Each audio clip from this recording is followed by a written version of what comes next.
Good morning, and welcome to the first day of our Minni Backpack SAL along. This pattern was created by Diddlebug Handmade. Erin has been working on this tirelessly since she was asked to do this for us. And it is one of the best backpacks patterns that I've ever made and worn to the park. So I hope you guys will join me this week and sewing a custom backpack for you or somebody you love. So let's get started. Today is the first day, which usually is the easiest and quickest day. It is still a very easy day, but it's not as quick. So do save a few hours for today's step, maybe 2 hours for today's steps, depending on how fast you cut, because there's a lot of pieces to cut, but it's super easy. It's just time consuming. And you will find that today is definitely the most time consuming day. The rest of the days are just sewing and they will go a lot faster than today. So the pattern itself is just 2 pieces, which is the front and the back, and the bottom. The rest of the pieces in the pattern that you need to cut are measurements, since they're rectangular shape and there's no point in wasting paper to draw rectangles, and they're all on page 2 of the pattern. So what I like to do, and I'm going to show you how I do this backpack or any other bag for that matter, I like to cut one type of fabric at a time instead of one piece. So I don't cut all the bottoms at the same time. I cut all the exterior fabric, then I cut all the lining, then I cut all the foam, and then I cut all the woven, and so on and so forth, and the vinyl. So because I do that, I like to, this is a tip that I have for you guys. I don't know if you can see because there is a little glare there. I like to color my paper with highlighters. Like, I know exterior fabric, which is going to be this super awesome Terror fabric that we're running in the Halloween round. Look how beautiful. I love Tower of Terror. Side note, I love the Tower of Terror ride, so this is perfect for the park. So I like to highlight all my exteriors in one highlighter, for example. This way, when I do my tally at the end to make sure I have all pieces, I can spot easily on the chart which one is which. So actually for the main, I'm gonna use the panels and I'm gonna line it with the fabric. So I'm thinking of using the elevator panel for the front. I have washed my woven, but I haven't ironed it yet. But I figure since I'm pressing interfacing on it, it's gonna be ironed anyway. So one less step for me to do. So probably this is what I'm gonna use, or this one. I don't know. These are my 2 favorite panels, but this one is nice too. So that's gonna be a tough choice that I'll have to decide today. I dragged it as long as I could, but I do have to decide today. And with our woven panels being that they're so big, you can get almost the whole front of the bag with just one panel. So that's what I'm thinking. I'm probably gonna do this for the front and line it with the main print. I'll use this for the lining. I'll figure it out when I cut it. So for this pattern, you need exterior fabric, you need lining, woven or cotton lycra if you plan on, well, you will be interfacing it anyway, so you can use cotton lycra if you want. Just don't use any silky fabrics, like slinky fabrics, like I don't know, woven, like a very thin silk or something that's not gonna hold weight well. So medium weight wovens or knits will work fine for this pattern. So I cut my exterior fabrics. These are the cutting charts, plus I have them here. See, 2 exteriors, 1 exterior, and I use this.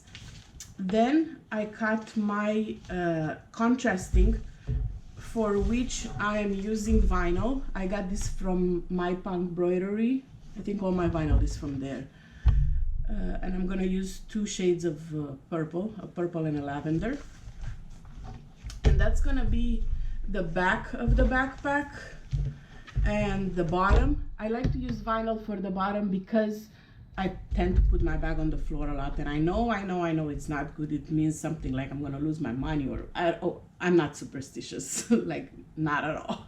So I do tend to put my bag on the floor a lot, and using vinyl on the bottom helps to just wipe it clean a little easier than if I were to use actual fabric. So that's my plan for it. And then, so we cover the exterior, the lining, the contrast fabric, which in my case is vinyl. If you want to use actual fabric, the pattern itself tells you exactly what to cut if you're not using vinyl, and that's fine too. Then you have to use 101 or woven fuse, and I strongly encourage you to use it whether or not you're using knits. Like, don't skip the fusible interfacing, because even if you're using woven, it will give you stability, and it's a backpack after all. You want it to hold a lot of things, and you don't want it to be flimsy. So don't skip the woven, even if it's even if you're the woven interfacing, even if you're using woven. Don't use it only if you use knit. So in my case, I used 101 that I got on Overstock, I think, that I'm gonna use to line my fabrics with, to interface my fabric with. And then you need foam, which again, I strongly encourage you not to skip it. If you rather not use foam for any given reason, I will recommend that you at least use fusible fleece. Don't skip the foam altogether and just use, it's gonna make for a very flimsy backpack, and I guarantee you won't like the look as much as if you were to like to use foam inside. Trust me, I've made backpacks before in my early sewing years, and actually my kids still have them, I think, somewhere in their playroom. And I decided back then, without knowing any better, to not use any kind of interfacing. I actually don't think I even used 101, and it's the flimsiest things you think you've seen. Like, no, don't do that. And cut your foam pieces according to the pattern. See, my foam pieces are like a square rectangle. One tip that I have for you when cutting foam, put your, I usually place my pattern piece on the fabric, put pattern weights, cut around it with my rotary cutter, right? Well, for foam, my tip for you would be to draw your pattern pieces, because it has quite the thickness. It's easier, I find, if you draw your pattern piece and then cut it, either with scissors or a rotary cutter. But I like to put my pattern piece on it, draw around it, and I also draw the center line, even though I don't plan on cutting it. So I put my pattern piece on my, imagine this would be a big piece of foam, right? Put my pattern piece, draw this, and then remove it, and then place it the other way, and draw the other side. And this way I'm aligning it with the center line that I just did. So now when I remove this, I have my shape, I cut it, and I also have a marking line for the center. So I like to do that with all my pieces, including the rectangles one. It gives you the measurements here in the cutting chart. You have the measurements for the foam. So I like to actually draw on the foam and then cut it, versus just putting a pattern piece and cutting around it, or a quilting ruler. So that's my preference, and a tip that I'm giving you if you want to use it. So we covered foam, we covered fabrics. Now let's move on to extras for bag making. So I'm gonna go over some of the extras I use when I make this backpack. So one is you need webbing. This is 1-inch webbing I got from Amazon. Cut it according to the pattern instructions. Grab your handy dandy lighter and make sure you seal all the edges, all the 4 edges of your interfacing with the lighter. It's polyester, so it's gonna melt. Easy, there's no flame. So seal all your edges. this. Then you also need 2 elastic pieces that you'll be using for the pocket, the water pockets that are on the outside. And boy, do I love those pockets. They're probably the most functional thing on those backpacks, because I use the backpack at the park, and I put my custom bottle in it, and honestly, I don't even have to take my backpack off, because my hand reaches in the back. I just pull the water from the outside, and that's it. My backpack stays on my back. So I would not skip those water bottle pockets. They're super practical, not just pretty to look at. So you need a 1/4 of an inch elastic. I have 2 pieces of those. Because we'll be using zippers, it's not mandatory, but I love it. So it's my best friend when I sew zippers. I like to use Wonder tape, wash away Wonder tape. It's a double-sided tape that you can sew through. It's not gonna gum up your needle, and it holds the zippers in place when you sew it, when you sew them on the pockets and on the inside. So if you grab yourself some of this magical stuff, you'll thank me later. If not, you can do it without it. All right, hardware. You need 4 1-inch rectangle rings. Don't use D-rings, because you're gonna be putting fabric on both sides of the ring, so a D-ring will not work for that. So I'm using these rainbow ones. Then you're gonna need 2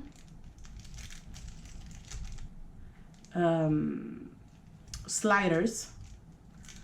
I'm also using rainbow ones. I'm showing you what I'm using. You don't have to have exactly the same one. You can get rainbow sliders. You can get, just sliders, like silver sliders at Joann's too. You don't have to make this bag super expensive. I went nuts for this. So you have 1-inch sliders that you need to use also. You need 2 of those for the straps. Optionally, you also need rivets but again, it's optional. You don't have to have rivets. You will just sew down and I believe these are, yes, these are 2 head rivets, not just single head rivet that I'm gonna be putting on the straps. And you also need zippers. If you buy already cut zippers, you need a 18-inch one, I think, zipper. No, 16-inch handbag zipper, and an 8-inch. I've used tape for mine, so I cut 2 strips of tape, 17 and 9-inch.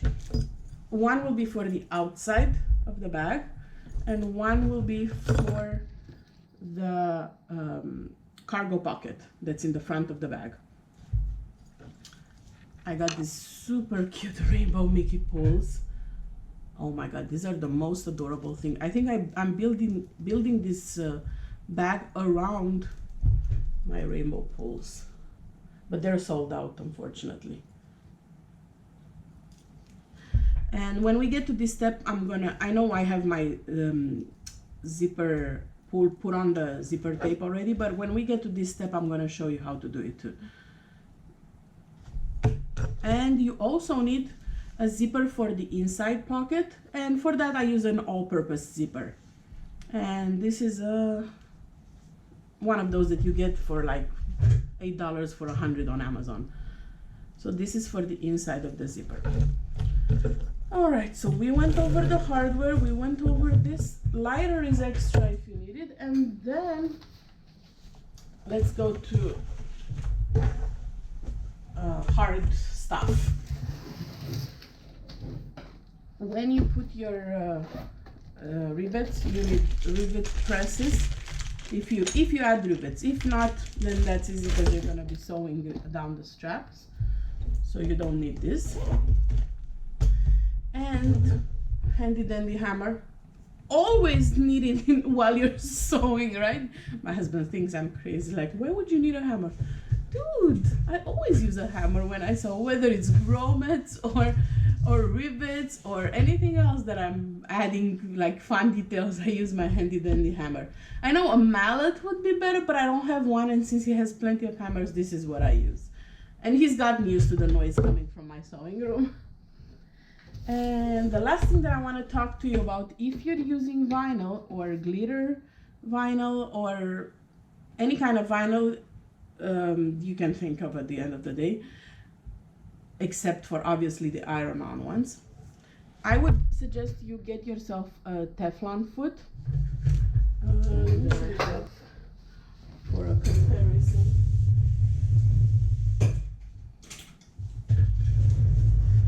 So I got this on Amazon a while back, and I'm not happy with it. It's one of those off-brand $5 ones. It doesn't, my vinyl doesn't slide through it like I would like it to. So I went ahead and got this one from Q-Tex, I think, also on Amazon, for a low shank. They make mainly high shank feet for industrial machines, but since I have a home machine, I had to find a low shank, and they do provide some of them. So this is the one that I use. It works on vinyl. Absolutely, I've already tried it, and it works great on vinyl. It slides like butter. And besides this, I also use water-soluble stabilizer. I get it by the roll because I use it not necessarily for embroidery like it's meant to be initially, but I use it when I sew with vinyl or glitter because it helps the fabric slide. So even if I'm using this foot, and I'll talk more about when I start sewing, I like to put water-soluble stabilizer on the bottom if the bottom has vinyl. For example, when I have a strap and the strap folds like this, you have vinyl both on the bottom and on the top. So I like to make sure I have water-soluble stabilizer on the bottom, even though I have Teflon foot on the top.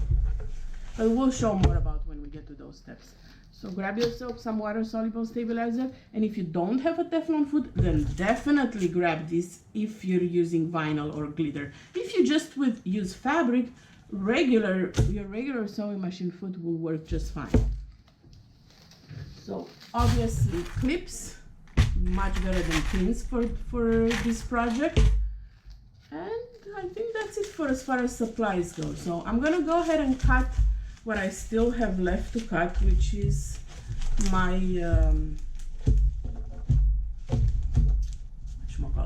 my lining and my main exterior fabric, and I'll talk to you guys in a few. All right, my lovelies, I went ahead and cut my fabric. I went with this panel.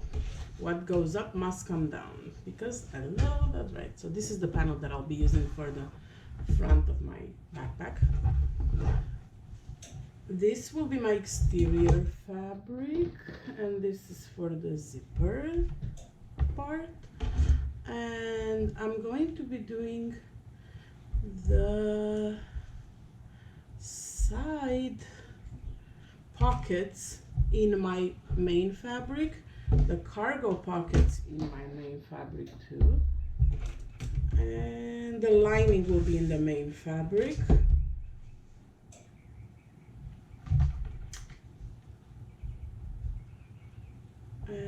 So I'm mixing and matching the panel with the main fabric for the lining and the outside of the backpack. So now I wanted to take a couple of seconds to talk to you about interfacing. Obviously you can interface using your regular ironing machine. Just remove the steam and press, and when you press your interfacing to the lining, to the fabric, make sure you don't keep the iron on you move it around so it doesn't create that iron shape on it. So just take your interfacing with the rough, there's a smooth side and then a rough side. Make sure you place the rough side, which has the glue, on the back side, on the wrong side of your fabric, and press. And you'll be repeating this for all pieces that require interfacing. Vinyls do not. So only where you have fabric, you have to fuse your one-on-one to it. So you're gonna be doing this. I personally use my heat press, the one that I use for iron-on vinyls, for interfacing, because it just, I can put many pieces on the same, I think I have a 15-inch one, so I put many pieces on it and just press, flip, press again a few seconds, and it's done. Super easy. So that's how you'll be using interfacing using one-on-one or woven fuse. And you're gonna be doing that on all pieces. I told you guys, this is the long day. It's an easy day, but it's a long day. And once you have all your pieces interfaced, it's gonna be a breeze, trust me.